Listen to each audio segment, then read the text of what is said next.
மாணவரின் மறைவில் இருக்கிறவன் சர்வவல்லவருடைய நிழலில் தங்குவான். நான் கர்த்தரை நோக்கி, நீர் என் அடைக்கலம், என் கோட்டை, என் தேவன், நான் நம்பியிருக்கிறவர் என்று சொல்லுவேன். அவர் உன்னை வேடனுடைய கண்ணிக்கும் பாழக்கும் கொள்ளை நோய்க்கும் தப்புவிப்பார். சங்கீதம் 91 1 முதல் 3 வசனம். இன்றைய வாக்கு: என் நாமத்தினாலே நீங்கள் எதை கேட்டாலும் அதை நான் செய்வேன்.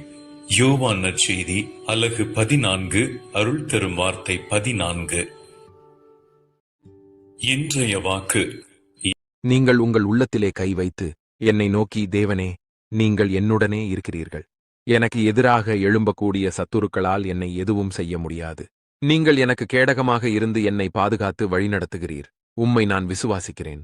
எனக்கு எதிராக எழும்பக்கூடிய சத்துருக்களிடமிருந்து என்னை விடுவித்து என்னை பாதுகாத்துக் கொள்ளும் என்று நீங்கள் என்னை நோக்கி ஜெபத்திலே துதியுங்கள். அப்பொழுது உங்களுடைய ஜெபத்திற்கு செவி கொடுத்து பாதுகாத்து வழிநடத்துவேன் என்று உங்களுக்கு வாக்கு கொடுக்கிறேன். என் ஜனமாகிய உங்கள் மீது கர்த்தராகிய நான் மிகவும் பிரியமாய் இருக்கிறேன்.